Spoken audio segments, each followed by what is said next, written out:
Hello everyone, today we talk about the evangelization of Scandinavia. It's a topic we already addressed in somewhat introductory fashion. Today we go on that line fundamentally still. And it's one of those topics that I think is very fascinating by itself. Obviously, it sounds even banal to reiterate it, but it's really one topos, if you want, of our history that can be transposed also in so many other different scenarios, right? And that when we discuss today, I think it's almost always let's say weaponized. Was a term that I dislike myself, but gotta admit that politically speaking, there is, for reasons happening, look at our in Europe, in politics, how certain things are read, like from all sides, right? I think there is a lot of misinformation in general about the Viking era, about the let's say this broader process actually that even brought to its end that today we'll discuss, that yes, does go in parallel with the Christianization of the country, because in this regard, the Christianization was a very political thing in itself. I am critical towards what's happening today. From usually, it's easy to take the extremes of it and saying, this side is wrong because of this and that other is wrong for these other reasons, right? But there is also, I think, the average person in the middle that actually needs and cares for a balanced explanation, or something that can help to frame this historical phenomenon in its let's say first of all in a ideologically healthy approach. Secondly, in its actual historical concreteness, right? And that's why I've made even a playlist on medieval Scandinavia, and I realized that I've discussed mostly about this, right? We will expand on Scandinavian history during the Middle Ages, chiefly as we do for the other countries, chiefly from a military point of view, right? And that's pretty interesting. We also already said something about that specifically, but probably some of you was trying to search for kind of a different content in regarding to this phase of Scandinavian history, to another topic choice, another perspective, is probably saying, why does he talk always about this, right? I don't talk about it often, but when I do it, it's usually about this, because I really believe it was a path of civilization, right? I think this transformation, as controversial as it can be today, for reasons that are meaningful for today, but not necessarily in the same way were at the time, or at least they were, but from a completely different perspective for everybody involved, right? That is not to say that this was, the narrative here is not to claim that one side was good and the other bad. The narrative here is to try to understand whether this path actually brought to an improvement in absolute terms, right? On the path of civilization. That is what I've gotten very interested in, chiefly, and I highly look at history for. That is this crude, indeed controversial, and very very shocking realization that the foundations of civilization often pass through horrible events, right? And yet that also they also take other paths, and while horrible events can coexist with beautiful events at the same time, and that it's very easy. In fact, that's why I brought on the political thing, because without descending into details anyway, because that's what today's policy seems to have become about, right? It's a polarization based on the regular demonization of the other side, and in all historiographical interpretation, in all political opinion, there is always, the things usually tends to two extremes, right? And even those third ways that are proposed sometimes are fundamentally just not really escaping the the boundaries of such categorizations, because without simplifying the matter, we do know we have, biologically speaking, evolutionary speaking, biologically, let's say a biological dichotomy most of the times. It gets down to a simple thing. It's either one thing or what it looks like it's opposite, right? The path of civilization is mind-blowing because it gets past the dichotomy, not because it finds a third way, but because it rises the level of the realization. That is to say, okay, you may interpret the thing in these two ways, but still the way to calculate effectively which would be the best solution is highly based not on what we can speculate on, but on what fundamentally happens, right? Which is kind of weird. And if you listen to the von Clausewitz's playlist that about the topics we discuss on a regular basis, that are a bit the leitmotif of the Formkrieg in itself, is that effectively it's not much a matter of getting down to the simplest interpretation. It's expand overwhelmingly the complexity of the analysis and the depth of the analysis as a consequence. And that's why the political, ideological take on this issues is often detrimental, because it doesn't minimally take in consideration the historicity of these backgrounds, right? And they pretend to, and the simple reason is that's the point. They don't even pretend to give it an accurate explanation, because they simply don't know that explanation exists, and that's an enormous problem, right? You know that I don't fear to sound Western-centric by certain standards, but exactly for this, I'm extremely demanding and critical towards my Western world and this part of Western history interpretations, because I find that, albeit we live in probably the most civilized, and I actually believe it, I'll be honest, fully honest here, world and time, and in these boundaries that I call Western, that obviously are complex themselves, but yeah, approximately that's it. Our historical awareness is utterly disgusting. I mean, the widest majority of our youth is radically ignorant, seriously and structurally, systemically underschooled, framed into basically in an incapacity of developing a critical skill on their own, right?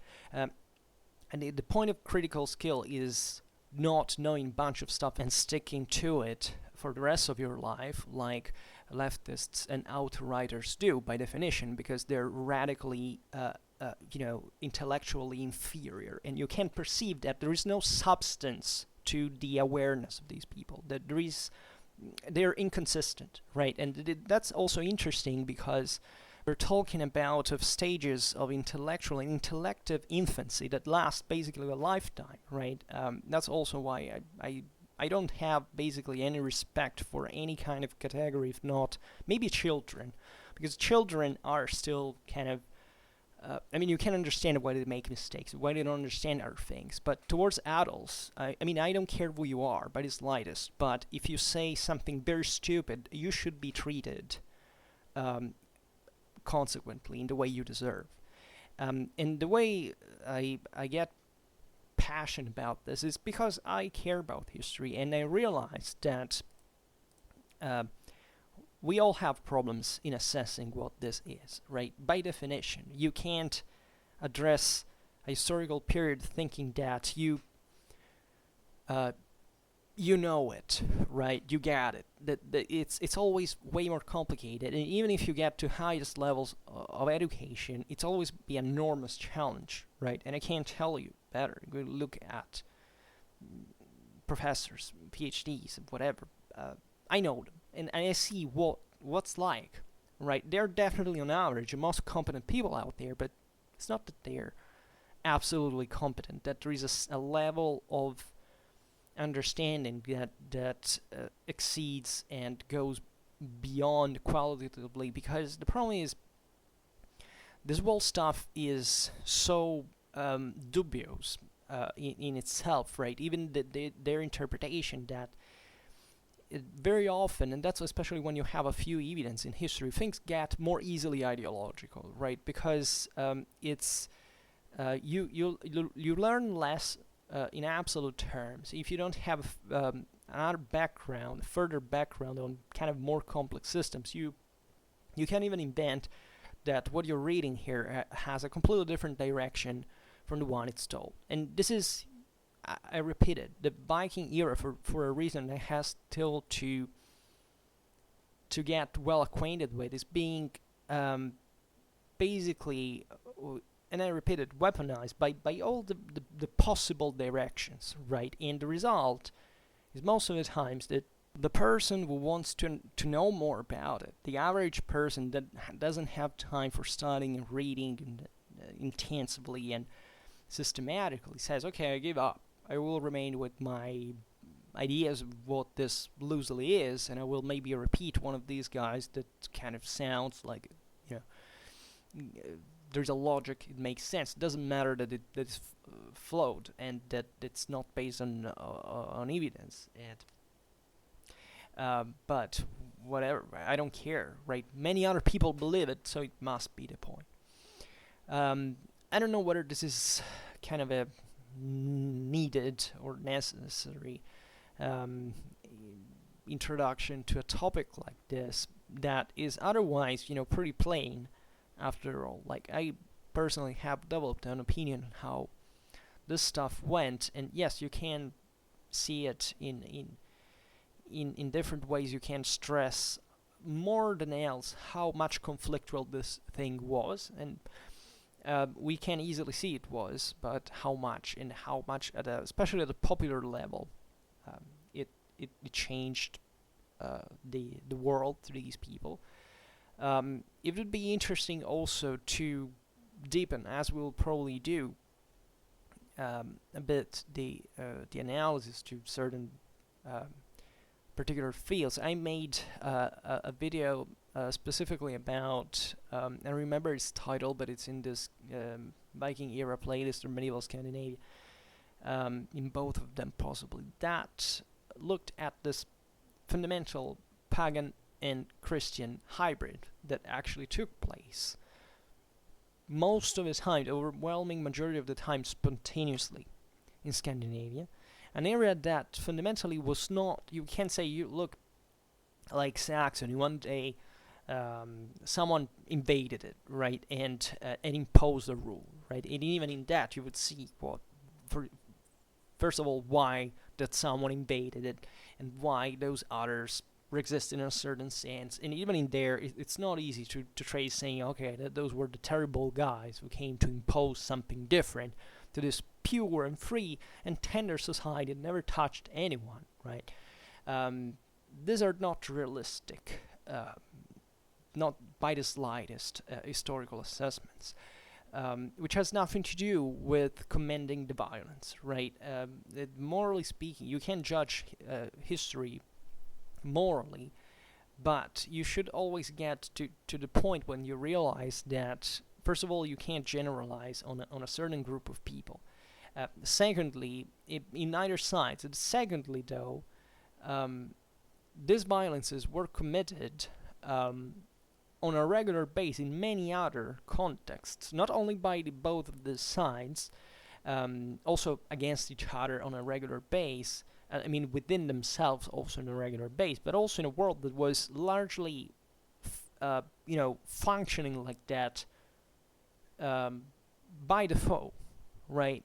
We're talking about a violent world because there weren't many other ways, effectively, to make those societies work without stepping in someone else's yard, right? And this is another realization that is somewhat difficult to reconcile when you pretend that either, it was the terrible Vikings that arrived and began to systematically raid everybody and were just evil and barbarians, or the terrible Christian imperialists with their monks that wrote just propaganda, and this pure, tender northerners that had done nothing to anyone were slaughtered and imposed this terrible creed, right? That they loathed because it was waked, and they were instead were good, right? And virtuous. No, but this thing buys a lot of people. I mean, more people buy into it, say better, and it becomes the easy, interpretation that we like to give to these things. I will not tell you that I'm not biased in this regard, in the sense that I have an historical opinion as a medievalist that honestly has never particularly got in Scandinavian history or the Viking era particularly, and that yet finds it very, very fascinating. I've read my share of stuff, but yet I'm not an expert, so I don't come close to those peaks of precision and capacity, critical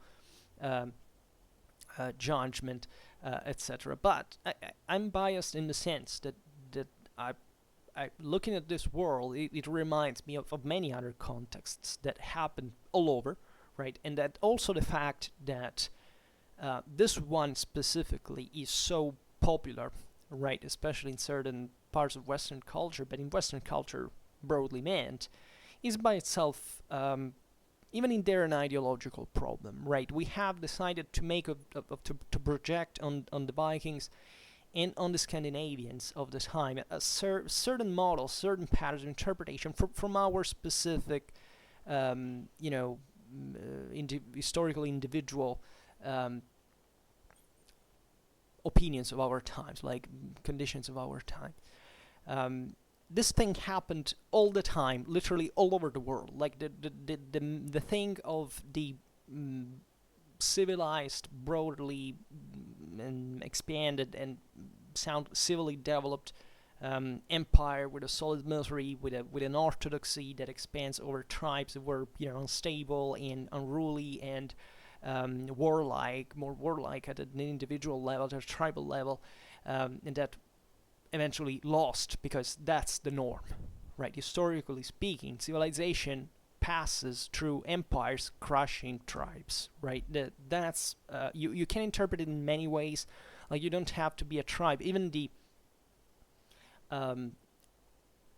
this is another thing. Maybe we will leave it to another, maybe to a von Clausewitz video. But the concept is that the more a civilization is developed, the more intelligent it is, the more rational it is, and hence the more successful it is, right? So the unfortunate story many people like to do is to revert to tribalism in a time like ours that has produced so much in terms of civilization, of intellectual sophistication, of reasonable, rational thought, of immense inquiry on many sectors of society. It is, let's regress. That is to say, if I'm ignorant and I'm an outcast and I'm exploited and I'm marginated, the easiest thing to do is I will not better myself, right? I will simply stick to the fact that I'm a victim, that one day someone came to me and oppressed me and destroyed me and stole my culture. Oh my God. Because how do you think cultures work, honestly? That there are different countries and everybody has a culture, and then someone comes in the other countries and steals the culture that has a mark of fabric on it, right? Like, has a tag. It says this is created by this culture here. Look at it. It's limited. It has this shape and form and color. Then this guy stole it. Oh my God. Cultural appropriation is probably one of the most radically idiotic ideologies ever created. I don't know what's wrong with a mind that is able to conceive these things. Secondly, and the unfortunate thing is that, and that's why I like to isolate especially leftists and outriders as intellectually inferior individuals, because they actually look like each other pretty damn much. I mean, the level of primitive and tribal mentality that they share is they're actually the same. Most of the times they're actually, even the boundary, historically speaking, notoriously look at the origins of communism, National Socialism, fascism, they all come from the same background, even from getting around the clock of the political cycle, actually to extremes that touch actually each other pretty soundly. This is another thing we don't want to recognize, that the extremes represent the outcasts of society, that they are outcasts for a specific reason, right? When there's been a civilized improvement, right, that has always come chiefly from the rational, balanced, even if you want cynical, but critical and lucid center, right? And I don't mean the center here just as a non-politically colored, but simply realizing who were the people who actually made the greatest, who implemented the greatest achievements in terms of civilization progress, the greatest minds, the greatest thinkers, not the greatest ideologists, the greatest extremists, because we are also arrived to the point where we're confusing people who are, let's say, followed, let's put it in this way, as, people of high caliber of mind, right? When even if you could, if you're in their field, you could see how ideologized and superficial and lacking consistency are. And the sad thing is that they're given credit by the other, because there are masses that are radically more stupid than them. And that's an enormous social problem, an enormous political problem that we're dealing with quite clearly in the last decades. It's been, self-evident at a major sphere, but who cares? Because once again, if I'm stupid and ignorant and I don't want to learn, why should I do it when I can just side with the individualistic, tribal, even warlike, more easily violent side of society? Right. Remember, I'm not a culturalist, right? I'm a Clausewitzian, so I know perfectly what it means. It's not that violence should not be employed, but greater civilizations have means to avoid violence without renouncing to this potential. That when it's unleashed, when it meets with the radical fringe, when it meets with a tribe, hey, damns annihilates that. And this is a way to interpret certain episodes in history, right? That's why you can see empires that many people don't want to say that were civilized, because they massacred other peoples. Since when a people is not civilized when it massacres others, right? That's a political problem that you have to wait, seeing also what that people did, right? Because it's very different from committing, right, annihilating a band of violent terrorists with the most brutal force. Is very different from sending to die 10 million people in concentration camps, right? Even if you are a highly developed, industrialized, civilized nation, right? But the point is that if we look at a model that expands and that succeeds in achieving in winning over especially the tribal model, you see that probably it was we're nobody to say the right one or even the just one, but it was the one that probably worked better for the system overall, right? This is a very disturbing statement, and I realize it, and I don't mean to make it a general moral guideline.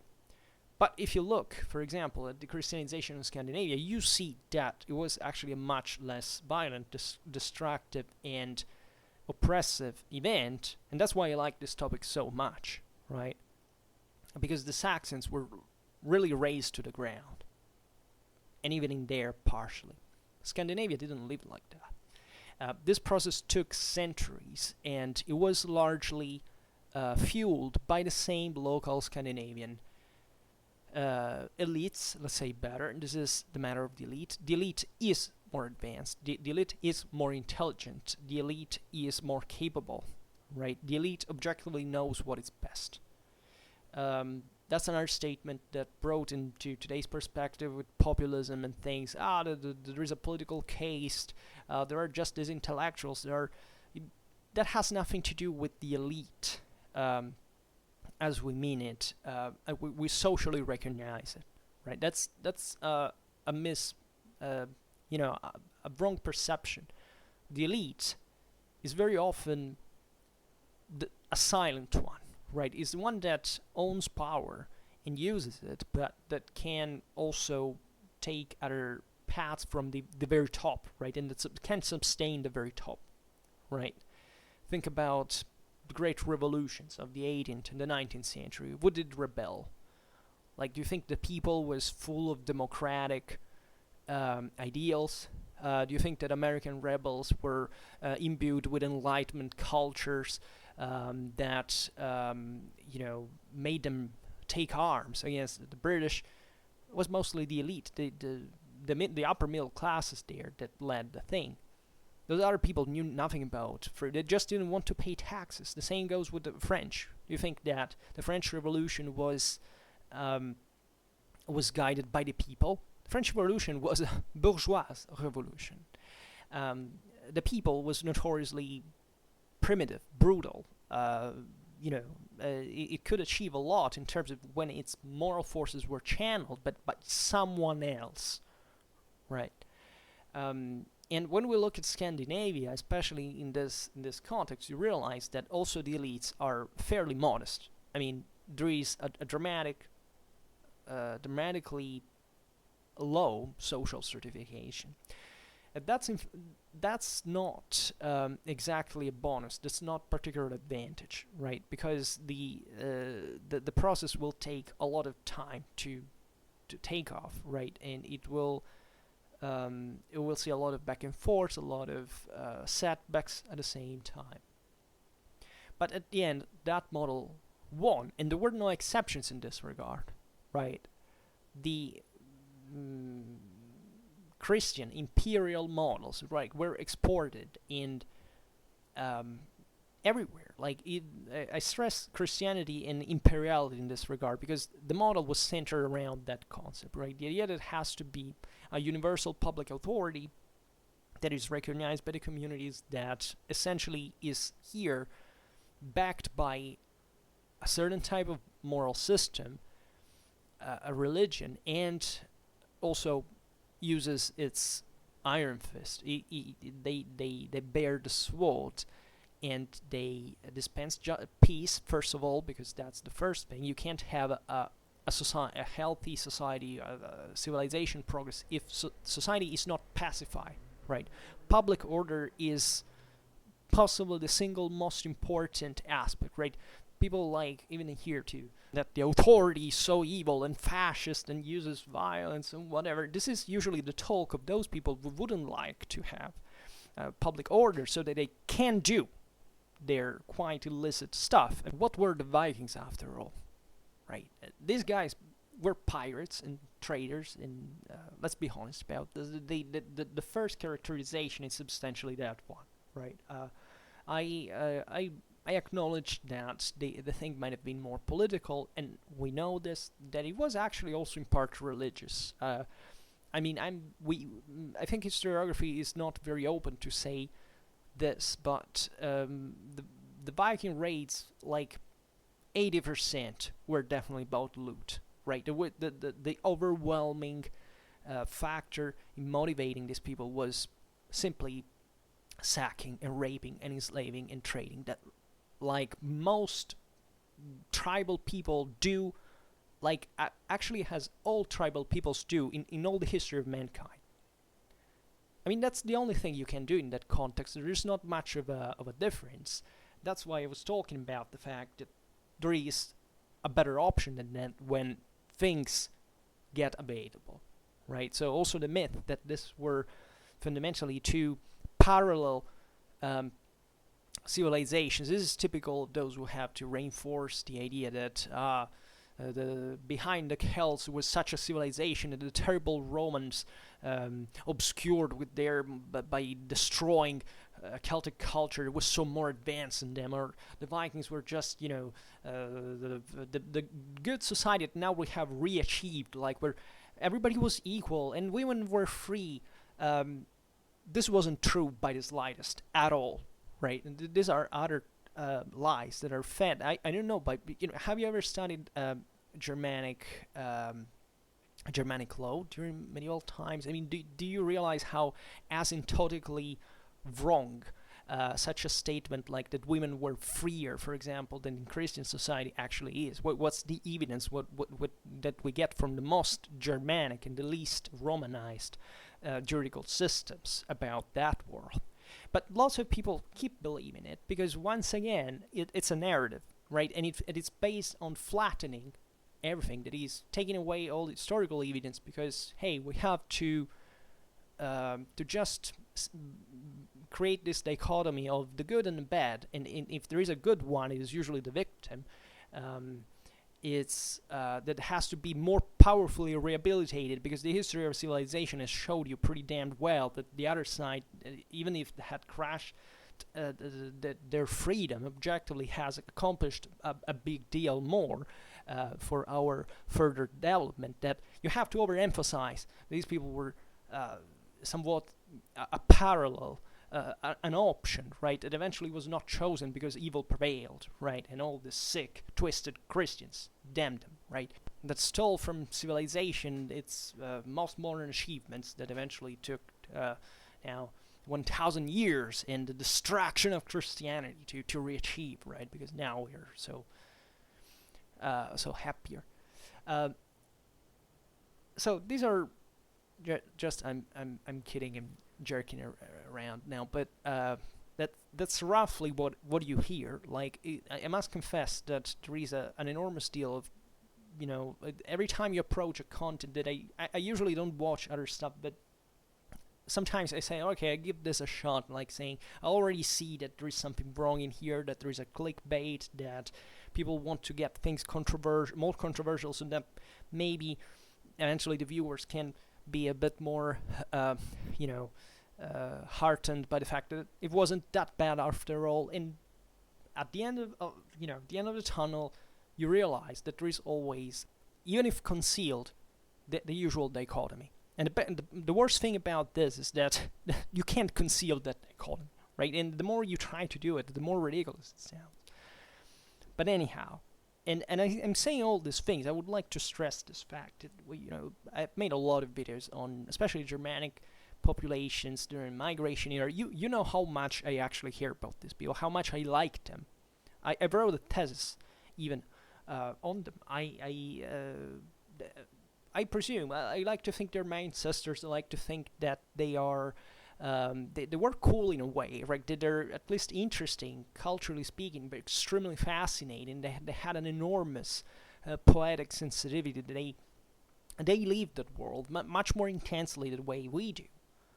But I'm not to be, tricked by the fact of considering that world, therefore, what we should be today, or what we should look back at today in a kind of, to say, I wish I had been there rather than this. Because, first of all, if you just try to live in those times, you wouldn't think like that. Secondly, it doesn't work anymore, right?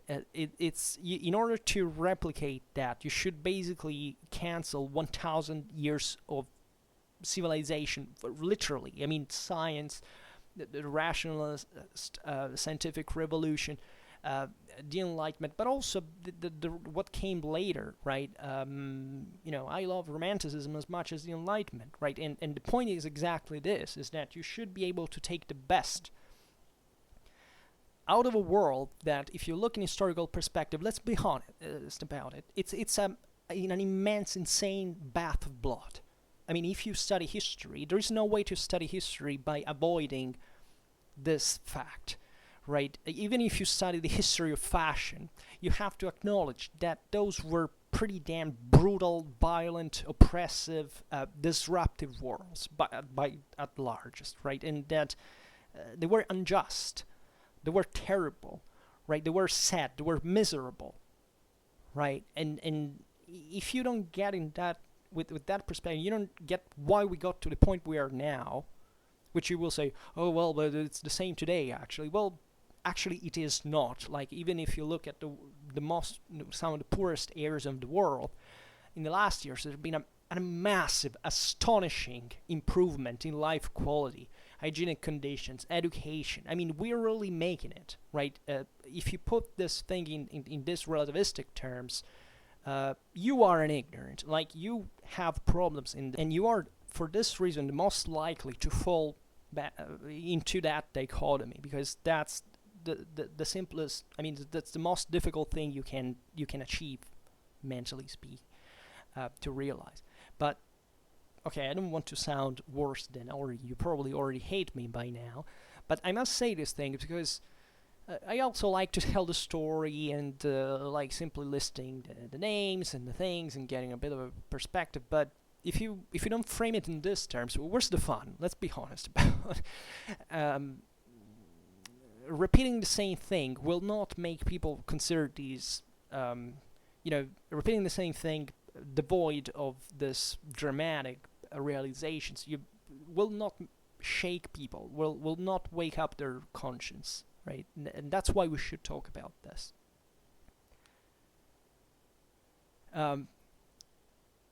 Now, Scandinavia, so starting properly to talk about this, also wasn't the only, and it seems banal, but it's important to say, because I believe also in the broader context and in the comparative approach, right? Wasn't the only people that we give an enormous space to the Vikings because we think they're cool, right? We often even forget that Scandinavians were Scandinavians, that there were the Vikings within them, but they weren't the same thing, obviously. But I mean, there were other populations out there. Why don't we fixate equally on, I don't know, the evangelization of the Slavs, or the one of the Magyars, right? Reflecting this, because there are evident massive national, cultural, historiographical reasons why we've made of the Vikings the paradigm of a certain, historical ideal, right? We have overly emphasized, right? It was a moment in which we pictured them as brutal martyrs and butchers and monsters and barbarians, right? And the other time, now especially, where it's like gods on earth, such pure, elevated, refined, advanced population, right? And that's a serious problem. Like, this is the behavior of a schizophrenic society, culturally speaking. I mean, let's be aware of this, and that's where most of the problems actually stem from, because these things happen in the time of 2 or 3 generations, along with much of other historical matters. So, and if you look at other peoples, in fact, and the Magyars, especially the Hungars, are some of the most fascinating in this regard, you realize that things went very, very differently. The Magyars were effectively settled down, like from essentially the mid-10th century. They were decisively framed within the orbit of the Holy Roman Empire. They were essentially secure. They settled down. They transformed into this monarchy. They were Christianized. They created their diocesan system. They assumed actually pretty sound political and institutional form that was inspired both chiefly through German models, but also the Byzantine ones. They took a shape, and I mean, these were not necessarily, let's say, they had a different background, of course, but I mean, it wasn't that dramatically developed compared to Scandinavia, right? They came from the steppes, the wilderness of the steppes. It is true, actually, that the Magyars were kind of displaying already in their culture, also in the military culture. We can see it still in medieval Hungary, some influences from areas like the Middle East, like certain Mediterranean areas too, that suggests actually that these populations had an early contact with civilization, with the Mediterranean, that had they were somewhat not the total barbarians that may come out of the steppe that had never seen a different lifestyle, right? Also, the steppes are very often pictured stereotypically as like, yeah, just wild horsemen out there, tribesmen. It's not quite so. Steppes are quite different and varying in types of settlement, of climates, of what derives from it. But we gotta give it that, you take Scandinavia. This path took the Magyars 50 years to achieve, right? Naturally, in a broader context, okay, as we've just said, they had received more impulses from other cultures. But I mean, in Scandinavia, it took, say, starting from the end of the 8th century. I mean, you can't look at this world, up to 500 years later without saying, okay, this still needs to become fully complementary what was happening in Western Europe, right? Especially from a political and institutional point of view, administratively speaking, in terms of civil development. This is important. Many people say, it's geographical, right? Because Scandinavia is more far from civilization, from the Mediterranean, whatever. Yeah, it is partly true, but it's just one factor. There are other reasons. Also, the fact that objectively these areas were not so hospitable by themselves, there was never an interest basically to invade them, right? Just Denmark at one point, that is not surprisingly also the most developed of these countries. I say Scandinavians now, you understand what I mean. The Jutland is evidently not Scandinavian, geographically speaking, but for the sake of brevity, let's assume it's southern Scandinavia. Like some actually called it, culturally speaking. And they were the most advanced, right? They are the ones that will develop earlier the monarchic form. They get Christianized earlier.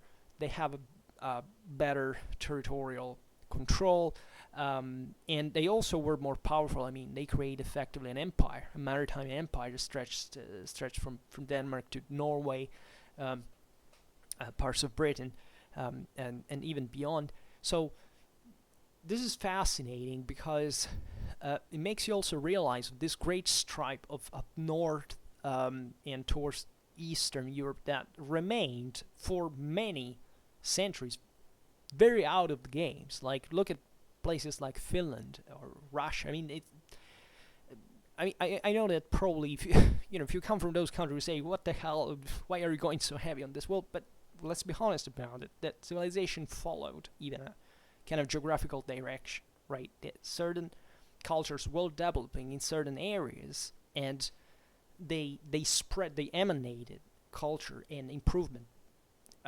from those areas where they have developed. There are evident climatic reasons, right? There are evident, and these were poorer areas. So it took longer to develop. We made several videos about, for example, the development of the Central and Eastern European monarchies. If you take Poland, Bohemia, the same Hungary, Russia, or you look at the Balkans as well, you see that they're naturally very different from each other. But if you want to compare them from the properly more westernmost area of Europe, where there was a greater development, or even the same Byzantine Empire that was kind of more unitary in the Eastern Mediterranean, well, you realize they're different. I mean, they're taking more time. They're less populated. The communications are more difficult, right? They have a greater problem in centralizing power, right? The same happens in Scandinavia, and yet I would say, in this regard, there's another factor is important, political military, that is that nobody actually ever tried basically to seize these areas. That there was not ever a major threat posed to these peoples from invading enemies, let's say. There were naturally many threats, locally speaking, posed by this or that power. Evidently, their neighbors always wanted to seize their land, as any other people literally everywhere in the world history of mankind. But there were limited threats after all, and they on the contrary, they went on the offensive for much. In fact, we call as the Viking era, and successfully so, right? That actually denotes a profound motivation and clarity of intents. I mean, the Vikings in this regard are not so different, after all, from many other marauders and pirates and raiders that actually pop out every single time. I mean, every single time a great empire crumbles, right? This thing is evidently connected to it. We often also like to picture these people saying, one day they, all of a sudden, came out of Scandinavia and began to raid everywhere. Why? Right? And you can't answer this question if you look at what was happening on the continent as well. Right? The collapse of the Carolingian Empire is not something to be regarded with so much, surprise as a cause of the even in the Viking era, in a certain sense. You said, well, why didn't this happen during Roman times? Actually, it happened. Right? If you look at the Germanic Papacy in the North Sea, but even in Black Sea, in the Mediterranean, it was a very intense. It's just less documented, but they were essentially the same people. And as we very well know, even if you look at, the same Anglo-Saxons that eventually suffered pretty much of Viking raids, they had essentially done pretty much the same thing back in the day, and had never cut actually their contacts from Scandinavia, right? Before the Viking era actually had its own importance in this revival of the Scandinavian connection with Britain. But it's obvious that at the eve of the Norman conquest, we're talking about an Anglo-Danish Britain, right? The guys who met with the knights of William the Conqueror in open field in 1066 were properly Anglo-Danish people.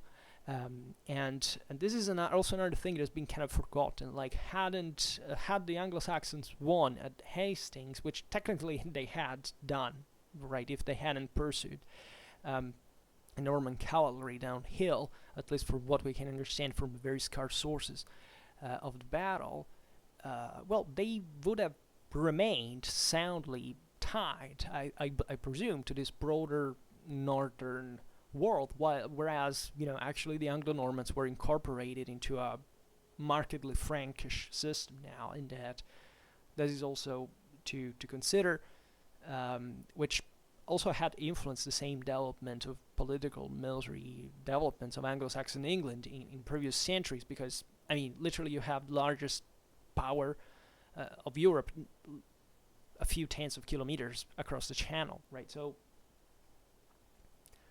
that has an impact, even if you don't observe the formalization of it through some act of submission. But it's pretty evident.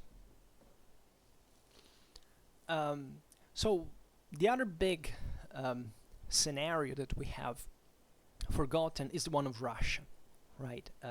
The Rus, the Varangians, that objectively develop in not just in a different directions, but with different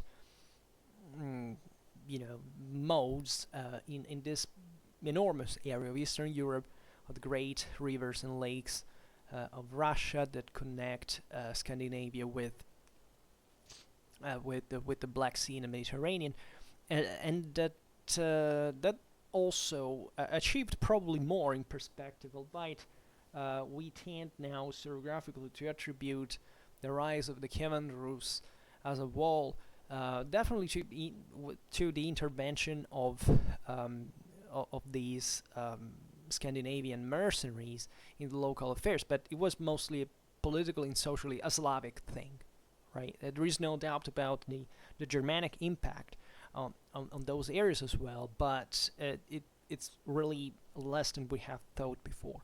Very different, it's actually northwestern Europe, where there were actually also less people. The Vikings really left a greater impact in the language, in the culture, even in the genetics of the locals, right? great areas, especially of Britain, of Ireland, were Normanized. I don't know how to say, we'll call it like this, but they now have an evident Scandinavian legacy among their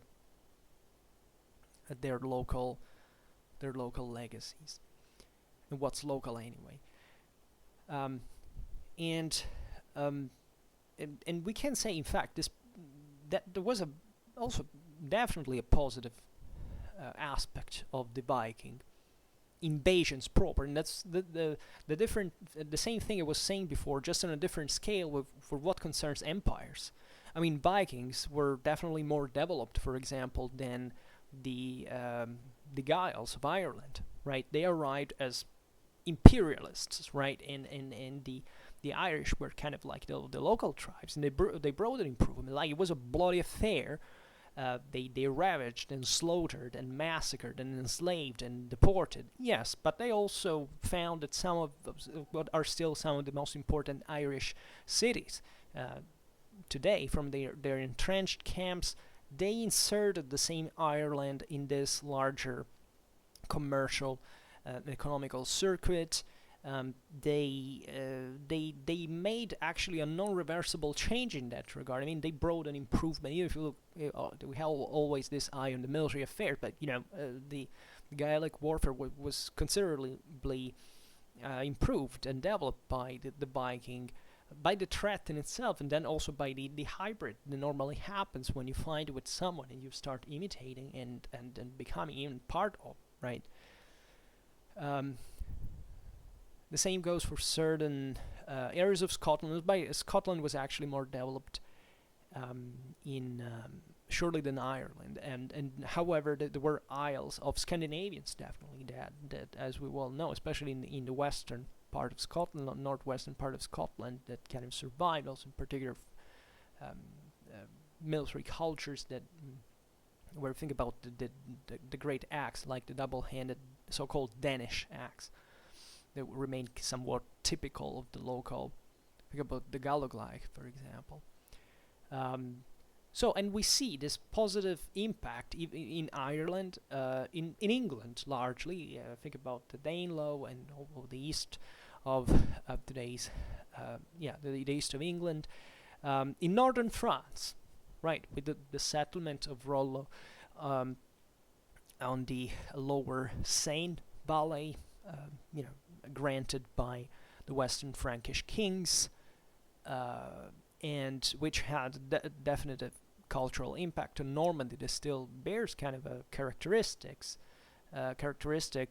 features that in part date back to the Scandinavization of the region. And yet in these areas the Scandinavians were progressively assimilated, right? There is not the survival of a proper Scandinavian identity or a Scandinavian isle, right? We don't say that here there are islets of Danish people, or Norwegian people, right? They are substantially absorbed quite quickly, right? The Norman army that invades England in 1066 is Norman. What does it mean? It's Western Frankish. These are what would become essentially French people. They spoke French. They wrote in French script. They had everything was by the time. Yeah, there were certain areas. Think about the Cotentin Peninsula that seemingly maintained more kind of Scandinavian characters, but overall, right, the bulk, even that was kind of peripheral area of Normandy itself. In Juan, Caen, those were Frankish centers as such. The same Varangians, as we've seen, were assimilated in this Slavic world, and Kiev eventually even entered, as we've seen on several occasions, in the Byzantine religious orbit. That's another major chapter of European history. Is often overlooked. There was a harsh competition between the Roman Church and the let's call it Greek Orthodox one for the evangelization of these peoples, of northern Eastern Europe. It was pretty bitter, right? Even in certain places of frontier in Central Europe, it was not clear. Like first the Orthodox came, then the Romans came, right? It wasn't. There were certain churches that were built, then destroyed, or rebuilt on the Latin model, right? And that's a struggle of the local elites. Let's start by assessing this. That nobody came in arms there, right? There weren't maybe some Frankish army every once in a while, but those were kind of still peripheral. But the Byzantines didn't arrive there. These were local elites that were essentially clashing among within each other to say which clientele do we have to fit in.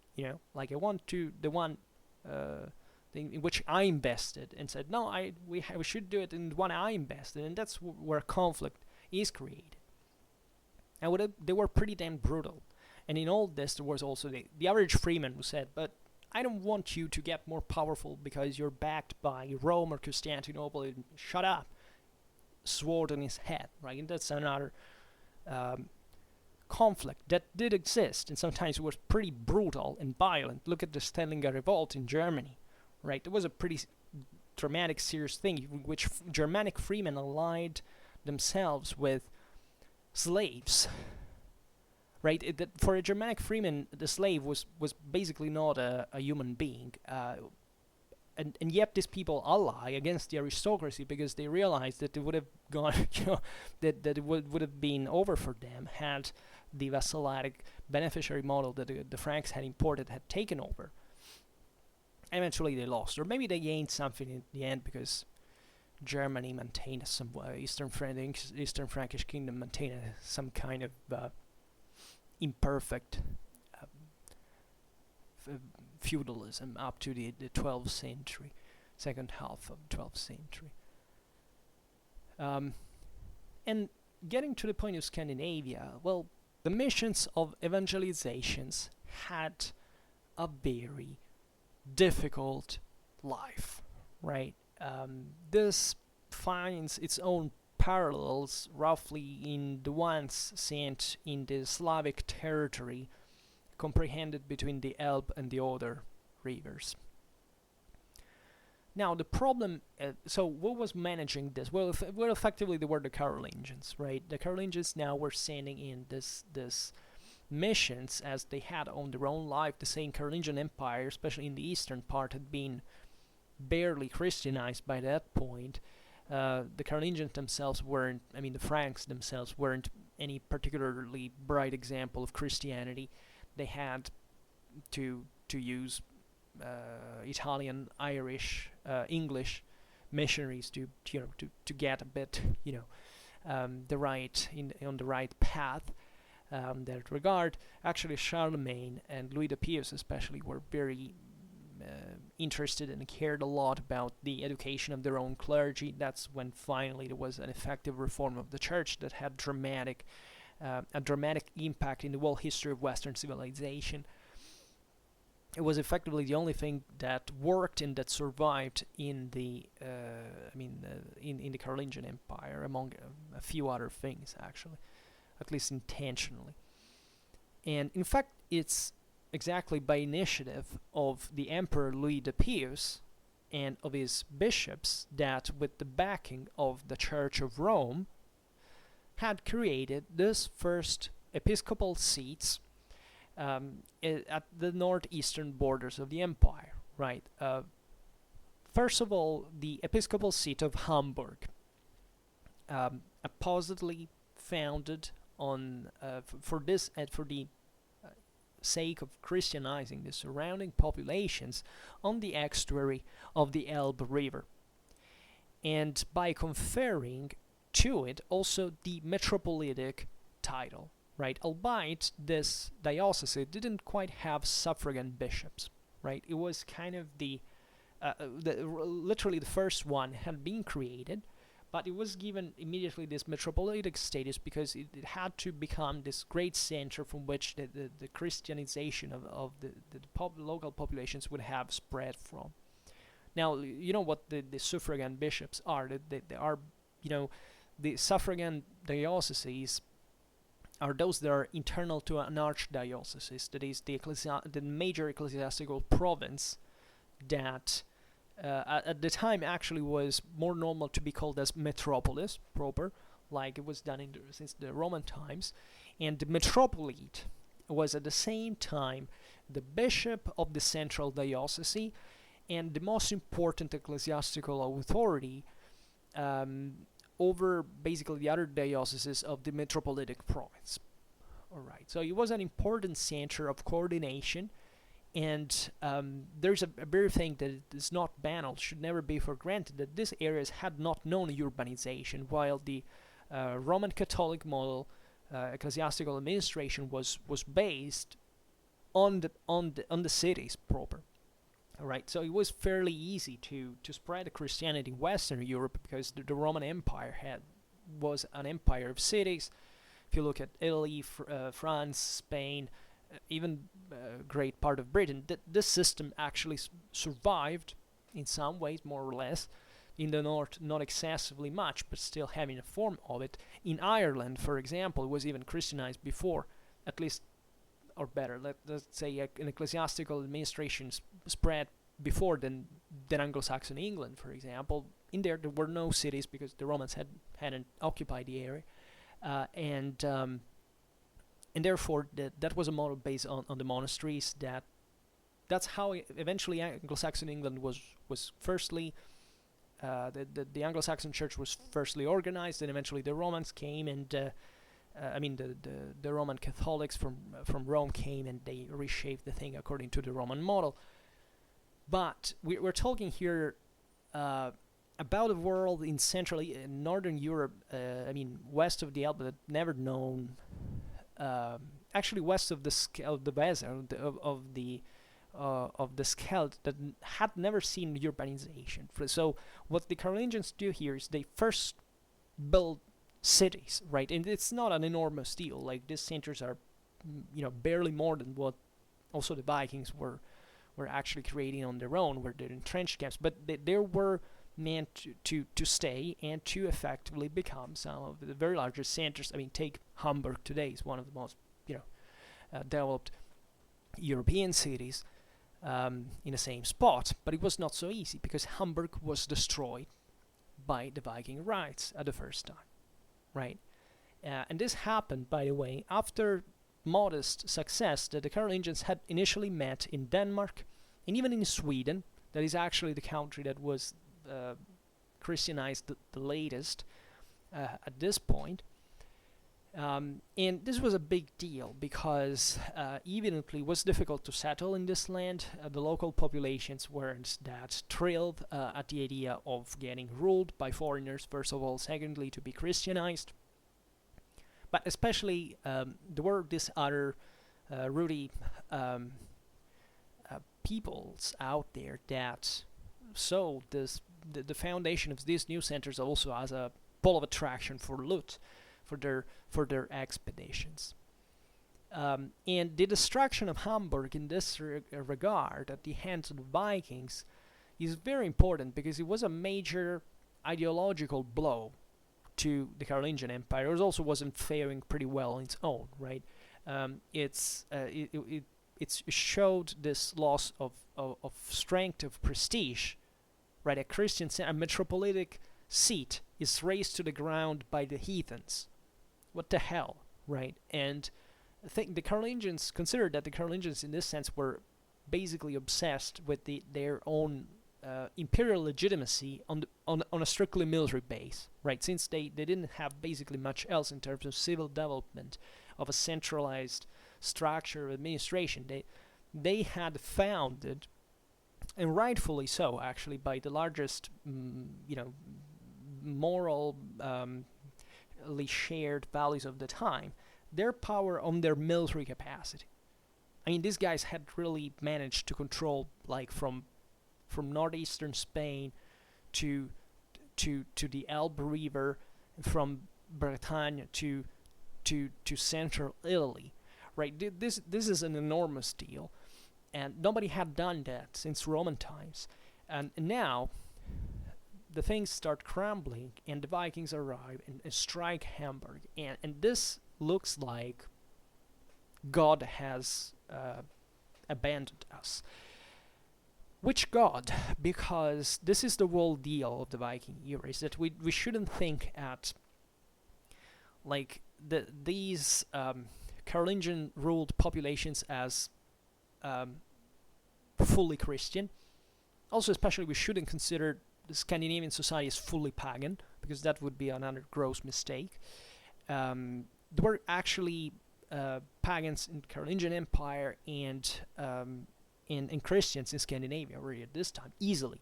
Right? And in Central and Northern Europe, the political and military values were largely shared.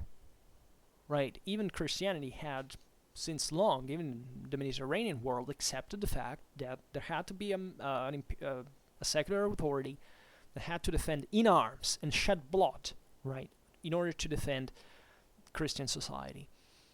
And God was from their side, right? In the same went in their tribal societies. So in a tribal society, you voted yourself to a deity, and you fought on her behalf, right? The relation was somewhat different, but don't think that, pagan contractualism was actually absent in the Christian world. Basically, most Christians reasoned in contractualist terms at this point.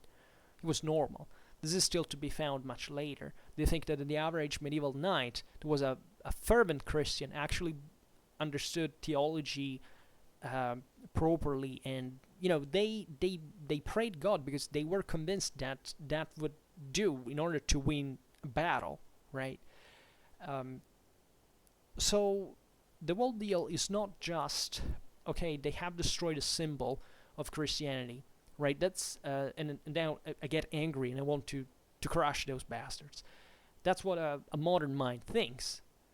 Those people would think something rather than, have I chosen the right God? Or better, am I worth of the divine power, right? Aren't we sure now that Vikings are the next? Of course, they were depicted, especially in monastic chronicles, like divine punishment, etc. But a secular Carolingian nobleman would think, or even an Anglo-Saxon thane, right, and would think that the Vikings were, in that sense, just irreversible wrongdoers, or did they see still something that they remembered was also part of their culture, that had been part of their culture back in the day, and was being revived. Because the moral values were actually pretty similar, right? I mean, it is true that surely Central Europe, especially Gaul, and also Anglo-Saxon England by a lesser extent, were definitely more civilized, developed, and functional political and social systems than the Scandinavian was. I mean, there's no doubt about this. Scandinavia was radically unstable as a system, was a total mess, right? And that's also why these people kind of sought an opportunity, like by taking the sea and going to pillage and rape, because that was the only functional way to build something in this regard. What is very fascinating in Viking era is to see how, and that's another stingy quote for those who believe that actually the Vikings were like the emblems of purity and of egalitarianism, right, and freedom. The Vikings were considered by the average of the Scandinavian population as pretty dangerous people, in the sense that a person who came back from across the sea, loaded in gold and silver, and could hire with that lots of tough, young, warlike men that could come and raid your lands unpunished, because there is no central authority, largely, and that they have to take your arms, right, in order not to see your children butchered and your women raped and enslaved, is a pretty messed up thing, right? Well, for example, something that they got pretty dramatically wrong in the show Vikings is that this ideal that there is a king that wants to keep the free Viking, the free thinking people from going abroad. That it was completely the other way around, and also from an artistical point of view, it would have been a much better way of looking at the thing. That is, the Vikings were saying, screw this social system. I go out there and I will take my gold and my women and my slaves, and I will come back here and I will live as a king, and whoever stands before me will have to challenge me personally, and that's something you would think twice before doing, right? I think, therefore, what we see here is the first chain of the first ring of the chain, meaning that these are who led the Viking raids and was also the one that got the first acquainted with the outer world, right? At least more directly than had been before. We also shouldn't leave in the sense like the Scandinavians were isolated in this mythical north, never was connected to anything. There is, especially in Sweden, a massive influence, for example, of the steppes, right? We know that these people were in constant connection, but I'm not talking about just later during the Viking era of the intercontinental trades that passed from Iceland from North America to Central Asia. I'm talking about really from even the Vendel period, but even during migration era. Do you think that no Han ever settled in Sweden? Do you think that no Khazar ever settled in Sweden? I mean, we actually, look at the Swedish panoplies at that time, right? And look at their military culture, look at their system of values. Then look at Eastern Europe, look at the Eurasian steppes, and yeah, they're two different things, no doubt, but there are pretty damn many intersections there. And this is Sweden is especially very interesting because it's kind of the darkest area in here. Like, we know more or less what happened largely in Denmark, actually, a bit less in Norway. And Sweden remains out of games for most of the times, right? Of history, let's say. We know a lot of things actually were going on there. It's just we can't focus precisely on them. But whatever it was something that entailed connections with great parts of Eastern and, say, great parts of Eurasia.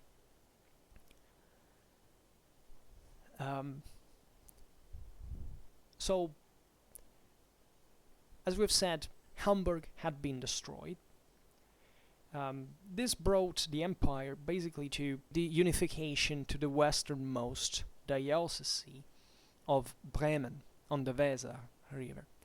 So, in this moment, the end of the 9th, the beginning of the 10th century is also where the Vikings ravaged pretty damn hard in the area, and the whole thing is left on its own largely.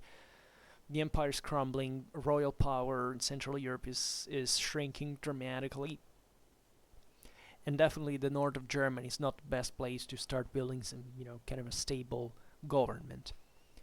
But in the 10th century, as we know, there is the rise of the Energic Saxon dynasty that paradoxically actually starts exactly from northern Germany, but as a sort of militarized society, right? The most advanced areas were like in the center west, like Franconia, that was also bore this in its name, this Frankish legacy of grandeur, of imperial grandeur, and was also fairly economically developed. So Saxony was the sword, and Franconia was the money in some ways, and that's how the Ottonians basically, and that's what the Ottonians control, right? Even if they extend their power up to down southern Italy, it's all done by basically co-opting all the various local communities from in the middle, and actually, as we know, reaching pretty far and wide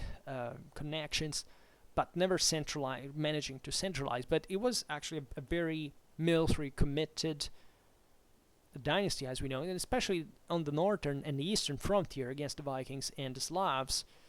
I mean, the Ottonians managed to present this bulwark that wasn't definitely something to kid with. The Danes are especially pretty much upset by this, and that's also why they strengthened their Danevirke, and they try to conform, and that's why they begin actually to convert to Christianity themselves. And in Ottonian times, the missions restart from this Hamburg-Bremen, right? And they managed to found in Denmark, in fact, some suffragan bishoprics, while the responsibility for the evangelization of the Slavs settled east of the Middle Elbe passed to the new metropolites of Magdeburg. That was this other center that remained actually for a long time the frontier with the Slavs. Very militarized border in that context. Some of the wildest, most ferocious clashes occurred on that frontier. Consider, in all this, that also the Polish and the Bohemian monarchies are slowly taking shape, right? So there is also from the Slavic side a timid but constant achievement of centralization, and these are also peoples that are not easy to tame. Right? They're very warlike, and especially that they really don't have still a quite clear political point of reference. So also the Ottonians work quite carefully to create certain interlocutors in those areas, and to kind of even cooperate, civilly speaking, with them, just alternating that naturally with military expeditions of the most violent nature. But it was reciprocal, right? These frontiers were always troubled like that. They were still very wild areas in many ways. So in Norway, and around the year 1000 also in Iceland, operated instead rather Anglo-Saxon than German missionaries in this regard, for reasons that are kind of obvious. Like there are these strong relations of the Norwegian princes with England, and also in this very close game of relations with Denmark, Norway, and Britain, and also with some Swedish involvements every once in a while, telling you the truth. A big mess of relations in which the religious missions were complicated with the initiatives of princes that were in search of political alliances supported by an ecclesiastical background, right? This is very important because as we are here in the phase in which essentially the Scandinavian elites have since long actually started looking, especially at the Carolingian system, they like it very, very much, because on a small scale it works. Like even if the empire is crumbles, and that's not what on the scale of which Danish or Norwegian or Swedish ruler would look still, but on a smaller scale, the idea of the territorialization of power, the continuity on political and social control, with certain permanent structure, with an ecclesiastical administration that supports it, is a very attractive idea. And the church was promising exactly that. The church, as we have seen, brought with itself, among other things, including literacy, for example, its own. And don't start saying, yeah, they had the runes, but let's not exaggerate. That there is no comparison between the Britain culture of the Christian world at that point and the Scandinavian runes. This is also another important thing, that actually Christianity in itself didn't have much to fear from paganism, because intellectually speaking there was no match, right? There was not an alternative a religious system that could be opposed to the monotheism, right? This is another thing that people tend to to misconsider when they like to stress their political agenda, like the fact, what was the real deal? That why did the Christians invade these lands? Because they were Christians and they wanted to impose Christianity? No. Because powers want normally to become more powerful and extend their control on other peoples, right? And incidentally, it happens for them to be Christian, or better, not accidentally, totally, because Christianity, as we've seen, had been the religion of the empire, was bringing with itself a culture, an education, an acculturation that, once again, these elites appreciate a lot because they see through it. Consider, these Scandinavian elites thought, in fact, with the runes, that the writing was sacred. So the promise of having such a, of literacy and such control on this, what seemed now like an absolute, right? The Scandinavians understood the absolute dimension of monotheism. And they immediately saw that compared to this local particularism that actually conflicted with the extension of their own political control, because to every sanctuary, let's say, belonged a certain community that could take arms against you. The church model, the ecclesiastical model, was a dreamlike option that they're very quick to import, and this has nothing to do with their personal beliefs. I mean, actually it has, because many of them, I think, start being Christian proper, right, in their own way. They look at Jesus still as they don't understand clearly what it is. They don't fully understand the concept that he's a peaceful individual, that he doesn't he doesn't lead a chieftain war lifestyle, right? In order to convert the Saxons, the Frankish missionaries had to make them believe that Jesus was essentially a chieftain, that the apostles were his retinue, right? That when St. Peter's cuts the hair of the of the guards that were taken to arrest Jesus, that they put in the description rivers of blood, so that the Saxons could be all exalted by this is how in our sagas, right? They loved the violence, they loved the fight, the thing in itself, but it started understanding that it's a totalizing message. That there is actual evidence in the sagas that at one point, there was an enormous conflictuality in the Scandinavian world, also based on religious beliefs. Let's not believe that here was a peaceful land, religiously speaking. There were communities revolving around certain shrines and sanctuaries and temples that were closely related to it. The myth that they were open, in the sense, yes, they addressed the single deities quite freely in a contractualist fashion, but some of them were literally voted to one. They had all their wealth invested in it. They fought for it, and what happens is, at one point, I don't remember what's the name of the saga, but I said it in the story in that video of on the hybrid of Scandinavian, of the Christianization of Scandinavian, the hybrid of their religious beliefs and their cultures, that says that actually gets his shrine destroyed by his enemies.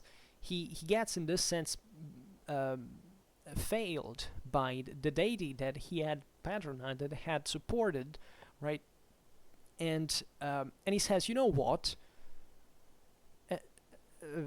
First of all, it sounds like an atheistic mentality in a certain sense, because objectively there is no theism in there. There is a deity that here is imminent to this place or this or a certain specific dimension, but it's not been enough for seeing my relatives killed and myself exiled, my assets lost. So you know what? This is a world that doesn't work. This is not just about that deity, but it's a whole system that has not given me what I want. You know what I do? I convert to Christianity. And not only he becomes a Christian, but he remains a warrior. And he actually comes to those people and manages to wipe them out. And the thing is very fascinating, because this is a totally independent Christianization that came actually from within Scandinavia to crush these false promise of the local idols that were seen as ineffective, right? Naturally, most Scandinavians still most of this time wouldn't believe this, but there was a realization, especially at a strictly political level, that after all, it was not necessarily the best to remain stuck to that model, right? Or at least that were other options for those who were more entrepreneurial, they could obtain more. And let's look, for example, so even think about what it means to building a diocese, building a church. We're talking about money. What we often forget in medieval history is that we look at these churches and say, oh, why didn't this huge cathedrals in the following centuries? We say, why didn't they invest in something else? Like, isn't this a waste? Are you kidding me? Like, do you have an idea that the wealth that a cathedral represents, and all the people who come there and settle in the city and produce and participate in the cathedral, and it's a place where you can store wealth. It has a legal immunity.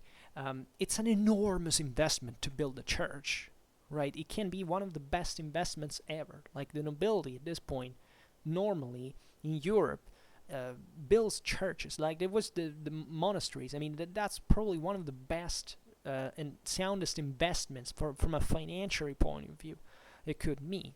And would touch it, especially if it's a sacred place. I mean, and this Scandinavians believed in the sacrality of it, right? There are very beautiful, there are kings, think about Harald Bluetooth, that find themselves exactly in this transition, and they honor their parents still in the beliefs, the pagan beliefs that they had.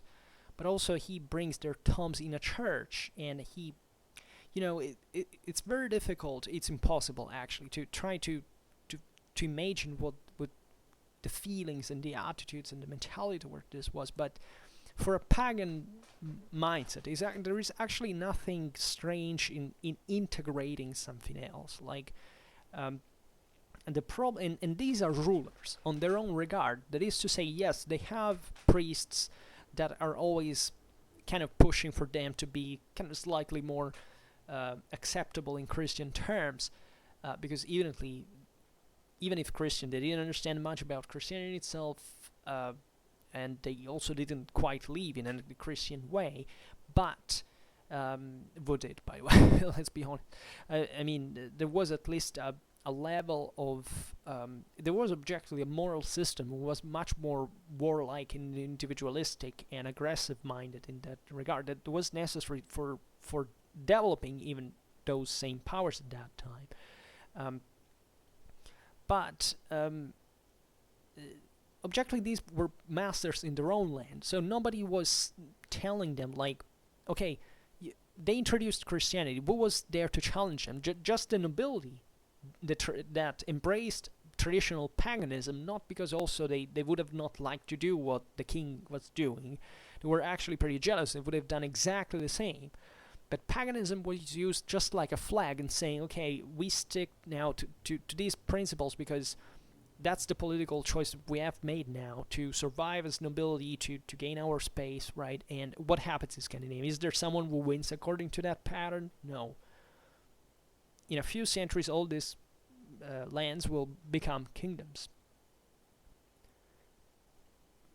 with that model. So what's the moral of the story? The moral of the story is that was the winning model, was most effective one, was not the oppression of a previous model. Actually, the average people remained pretty much the same, right? This was mostly a struggle between within the aristocracy and these emerging monarchs, right? The average person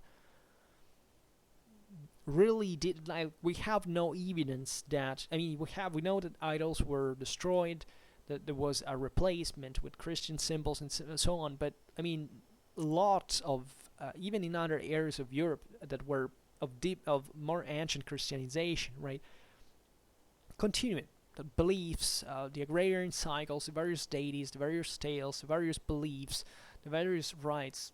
Yeah, and especially in Scandinavia, these things were not concealed that much.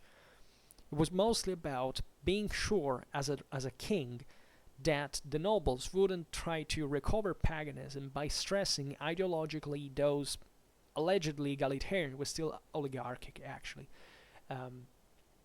but egalitarian at the aristocratic level that would oppose a monarchy that mattered. Like it's even like in the Christian world this time. Do you think that the kings or the bishop actually cared what peasants believed? Of course they didn't give a damn about it. The thing became a problem only if, there were pagan rites that were performed kind of, ostensibly, and there were some communities that lamented that, and then someone intervened. But we don't have evidence largely of this perpetual oppressive intervention. They didn't care.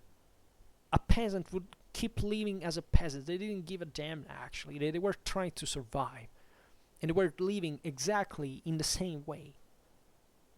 And it is true that though that the affirmation of monarchies also brought to loss of individual freedom is absolutely true, but especially in Scandinavia it was something so gradual that it went along with other forms of justification and even a need of security, as the rise of signories actually happens all the freaking time, because it would be very interesting to analyze better. I don't know whether it's been done satisfactorily, but how much the local communities of Scandinavia actually backed the construction, especially the lower strata of the population, backed at least certain local signories to, for example, bring an end to the Viking expeditions that were regularly taking place within the same Scandinavia. Like, you don't want to live in a place where the first Mordor comes from the sea, can seize all your stuff, your cattle, burn your house. What do? You fight like the brave individual freeman that takes spear and shield and withstands retinues of heavily armored troopers that can butcher you like in half with a Danish axe, right? Those are things that cost, right? There is a pretty sound redistributive thing. Or would you maybe rather like, for example, to be part of those retinues, because you know that would be a pretty good investment. So what did the common people actually believe? And I can tell you by experience that whenever there is, in fact, a public instability in this regard, that, prolonged warfare always brings the local population to say, we are freaking tired of this stuff. The Viking era is a radically violent time for Scandinavia itself. There are very serious ravagings for an economy that also cannot sustain, cannot recover so easily like the French or even the English one, right? In there, that people risk to literally to starve to death if their cattle was raided, and there weren't many structures that would help them. So that's why you want a signory, you want a principate, you want a monarchy. And that becomes also a model of civilization, because where did these Christian kingdoms go in the Middle Ages? Christianity passed and these people began to build skyscrapers? No. This system intensified, and 500 years later you had very advanced systems compared to these ones. Actually, Northern Europe has a dramatic development during medieval times, right? Southern Europe remains the richest and most developed, but if you look in comparison at its the Northern European growth during medieval times, it's astonishing. It's astonishing. I mean, we're passing from third world to actually match the southern lands, right? And that's important, and that happens through this system. The establishment of Christian monarchies, so whichever the magic factor was in here that can be seen, it is not teleological but concrete, because this establishment was evidently a reasonable thing to do.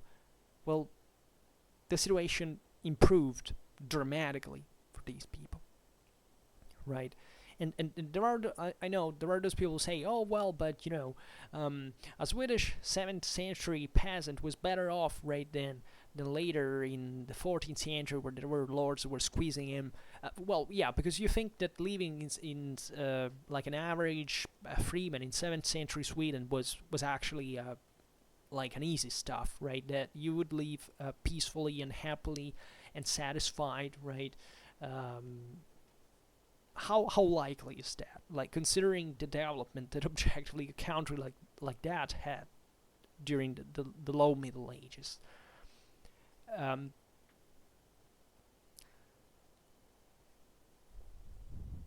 So that's the problem looking at the thing in perspective, because if you keep looking at it from the tribalistic side, everything would make sense until you see that this society is actually improved massively structurally. So you can't follow that pattern interpretation. You have to evolve that, and that's exactly what's happening here. They evolved, and for the better. In a loose sense, then I can't tell you that 14th century Sweden was the best place on earth. Everybody was happy. No, it was still a disgusting place, like all the world was at the time. But the point is that it was still better on average in absolute terms than it was 700 years ago. Before, excuse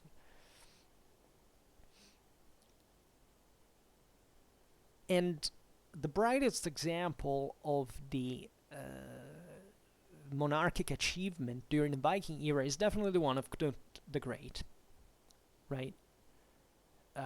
After the first half of the 11th century. That really changes a lot of stuff in the north.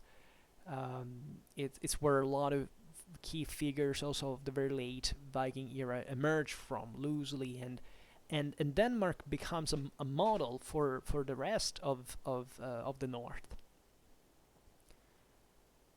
And it's really an empire that is backed by... Denmark is a rising Christian power.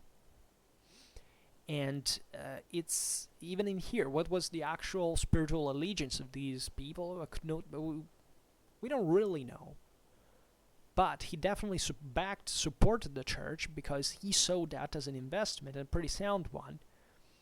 And he was a pretty successful ruler. Also by doing that, and also by extending his empire. His maritime empire over the surrounding lands.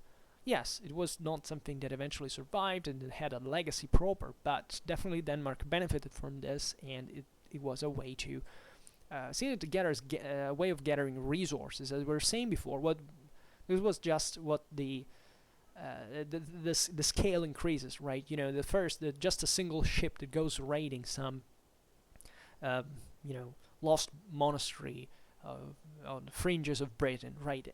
Then this becomes an empire with hundreds of ships, and ravaging and doing things in big style, right? And for doing what? For bringing home wealth, riches that you can treasure, that you can use to pay your retinues, right? There is an increase of professionalization. There is all a thing that changes.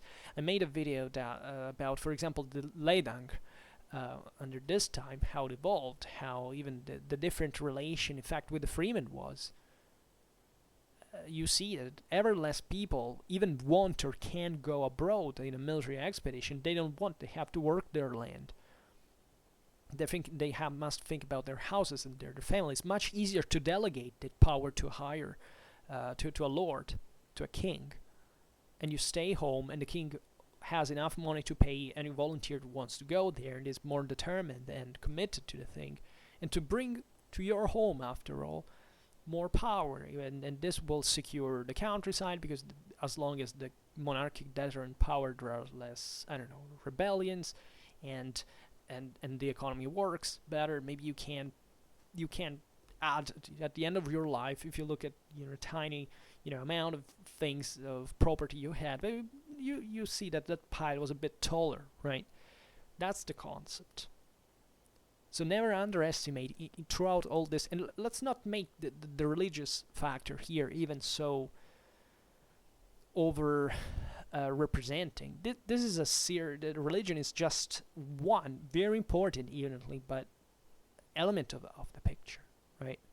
It's a very complex and structural, systemic phenomenon that you must understand in its broader picture once again. If you stop to the criticism of, these guys imposed another religion, what are all the other factors? What about war? What about economy? Do you think these people were living in a vacuum where they were thinking only about religion? Of course, religion was essential to the view of the world, that and the political beliefs, for sure. But this was changing, and you should ask yourself why it was changing. And the answer is not it was just the local thug that wanted to extend its power on others, or better. There is that, but if you look at the other side of the coin, you see that brings with it some improvement for the community as a whole.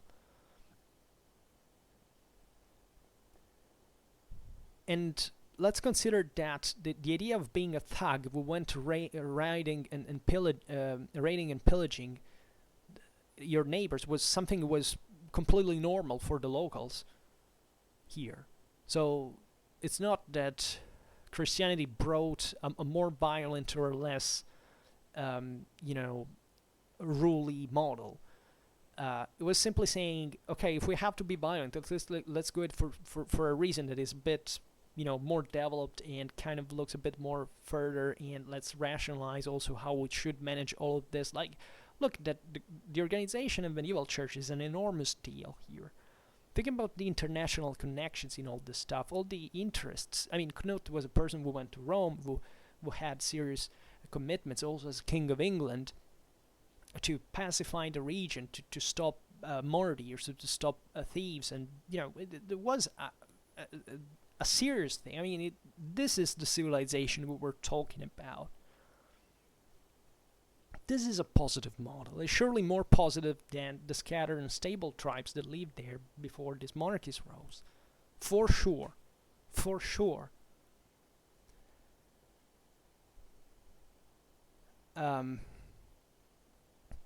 naturally, I think also another important picture that we shouldn't obscure by the slightest is that there were definitely reactions and resistance, also very violent ones, against the political and ecclesiastical operations in Scandinavia. Right, the traditional polytheism, and even what we can call as let's say the national pride. Let's be honest about this. That supported in this regard, because what does national pride in this sense of traditional polytheism mean?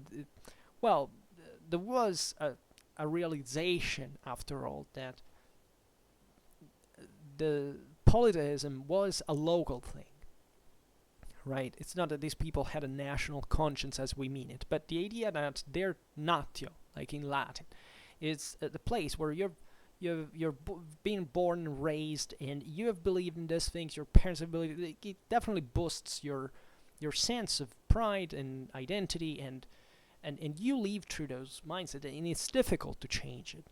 So it's not that people were happy for these things to change. Like, it's a bit like today, right? There are lots of things have changed from the times of our grandparents, and we can be legitimately sympathetic towards certain conservative, traditional, I don't know how we want to call it, views, and there is nothing really wrong in that. I'm tendentially more leaning to more towards that and towards liberalism in general, but that's just me. But the point I'm making is that I realize that if the world changed right now, well, maybe there were certain values that were better before, but the world was still pretty bad, because even next to those values there were other values that were pretty damn bad. And that in order to make it's not even a conspiracy, like it's someone imposed from the top this thing, like I mean, someone surely has an interest for doing certain things, but who doesn't? And the problem is that nobody can actually rule the world at this point. And if the world overall has gone towards that direction, it's because people adapted to the new challenges by choosing that option. There's not a magic greedy old man trying to control the world, the conspiracy theories that can direct, where they can manage how the world will go, right? There are people definitely work for achieving a greater amount of control that kind of play dirty, and for sure, like it was happening at this time. But after all, haven't we improved? I mean, wasn't life like kind of better than 100 years ago? Let's be honest. Of course it is today. And ideals have changed, values have changed. Some have remained.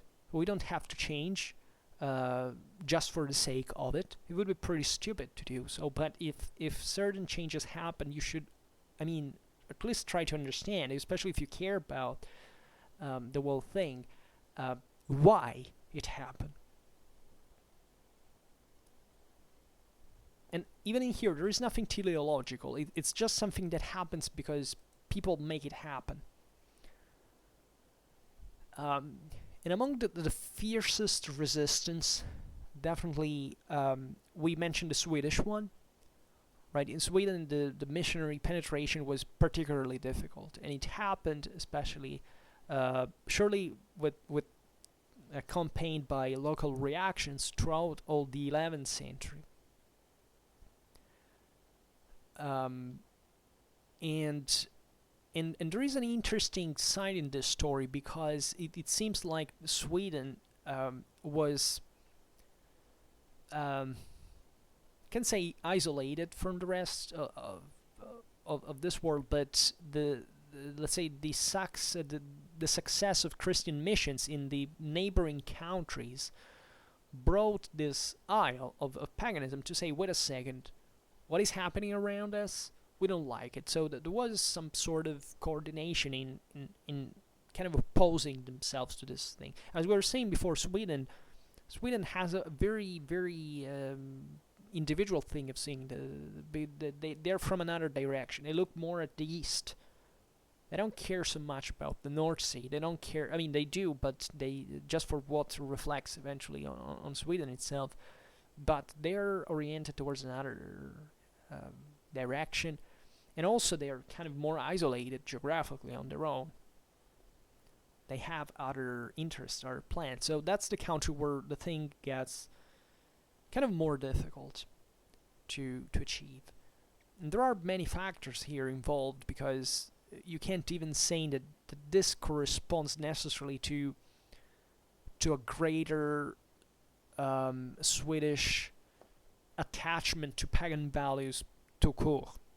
Right? What do we know whether the Norwegians actually have maintained more this mindset, but they kind of organized in a more monarchical direction for other factors, right? So even in here, it's not just a matter of belief, it's also a matter of sheer gains and losses, right? And what can be beneficial for you and what can be detrimental. And if you look at the rest of Scandinavian history during medieval times, you see that Sweden, always kind of played on its own, right? They tried to make the Kalmar Union work, and they basically, there's this major peasant rebellion there. Because it was mostly a Danish, and guess what? Denmark was always at the center of it. It was always the greater power around there. And these patterns were set since this very centuries in here.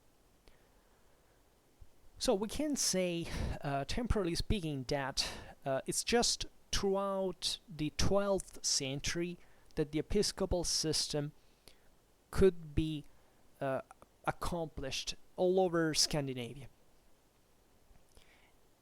Which in turn shouldn't be considered like an external domination on this region.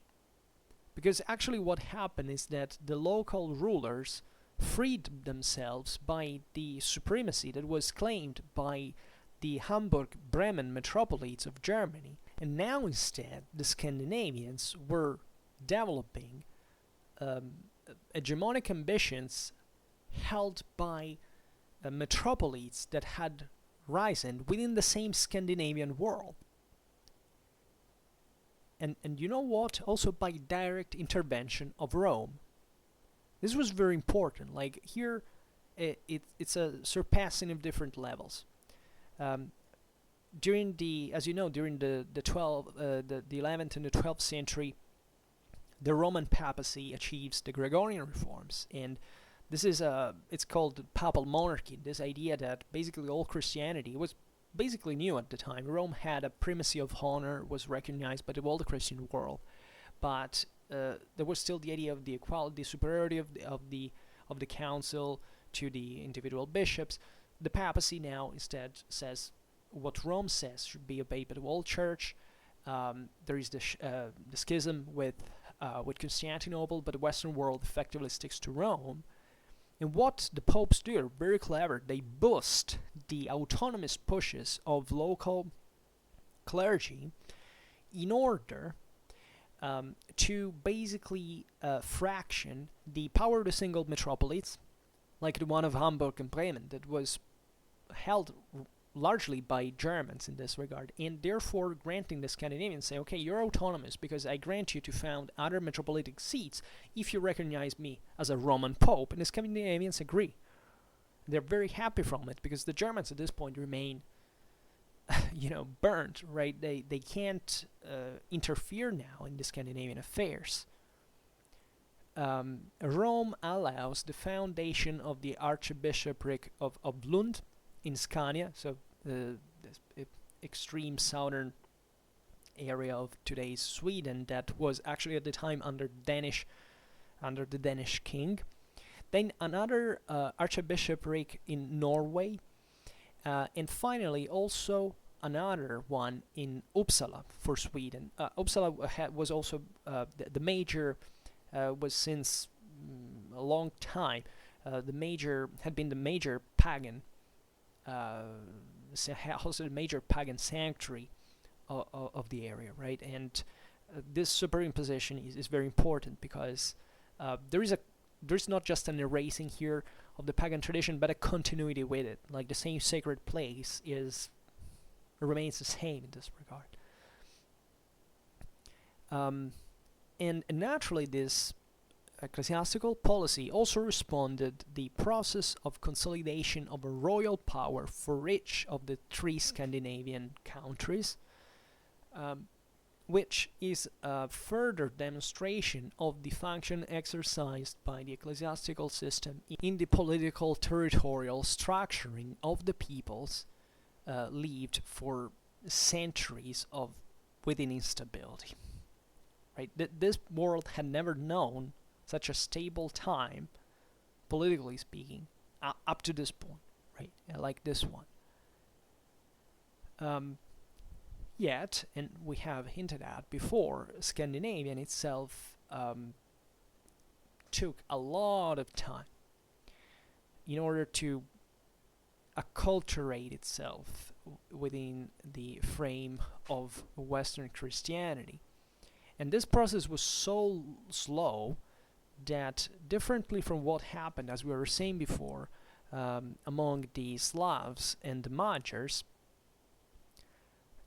the Germanic cultural tradition of the Viking era actually survived for a very long time, where it was preserved, and could still even find an expression in the Christian age, right, through the literary reelaboration of the sagas and poems of heroic and mythical content that were dominated, as we know, by the cult of warrior strength, right?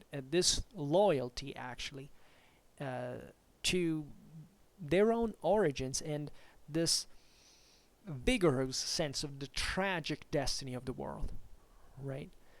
This is very important. Right? The Germanic, what we call as the Germanic world, was in pagans. It was dominated. We see it from the art, from the literature, from this even here. Even it was mediated now by literacy and other cultural influences like Christianity. That like if we were to psychoanalyze, these people lived in a conception. You could perceive that instability. Right, for them, the world had been a place where people could be devoured and overwhelmed and destroyed, right? And at the end of the day, that was the point. The destiny of the greatest men, of the heroes of the sagas, is an infamous death, right? Think about Siegfried, how they die in the worst way, right?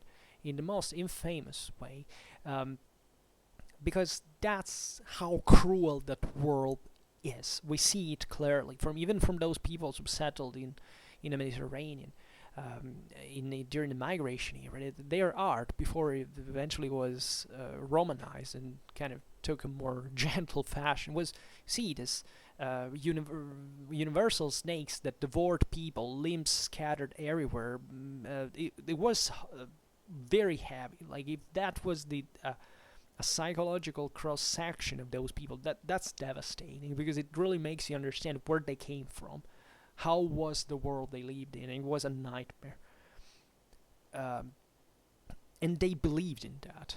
They accepted that. They accepted what we have largely forgotten from that world, which make those who would like to be now, emulative of these people, and that just end up by insulting them, is this dramatic physical resilience to pain and sufferance.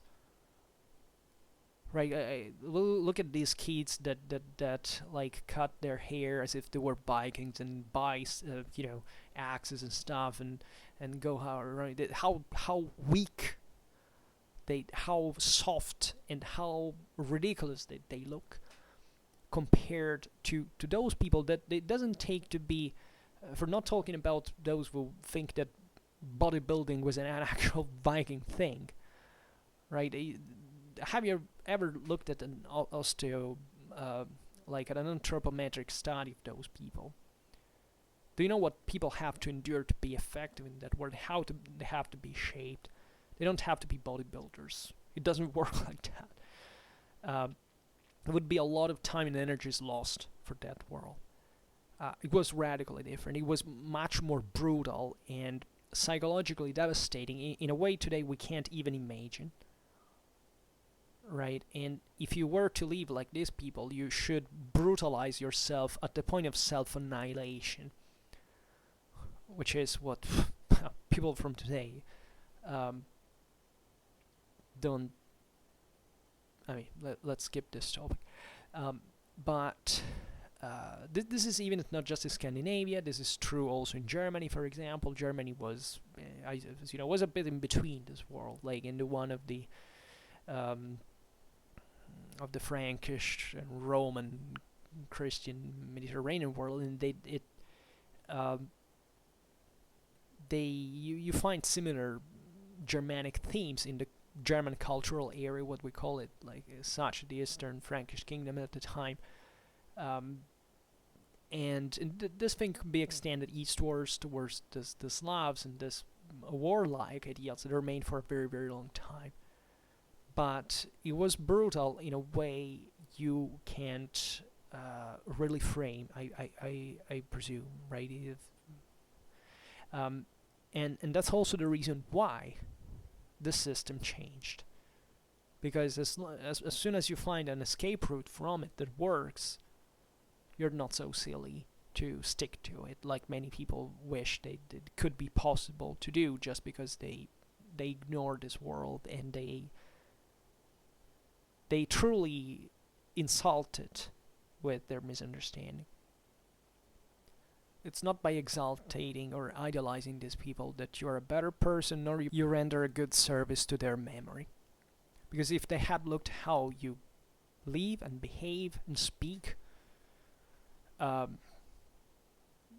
they would have not even considered you like a man. And let's be honest about this. These people were legitimately proud about their forts.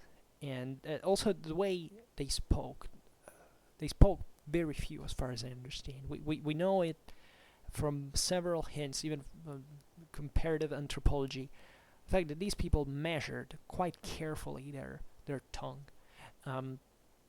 They believed also part of the reason why the same writing was sacred in part is that there was this great semantic depth in their language, in their world. It is typical of the more primitive language. This is true of, if you look at Old German, if you look at Latin, if you look especially early Latin, you realize how concise, how much they could tell with so few,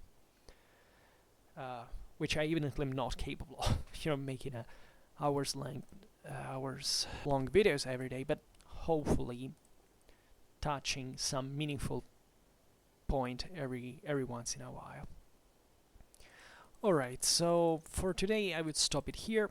I was glad to address these topics in these terms today. It's probably, I'm satisfied.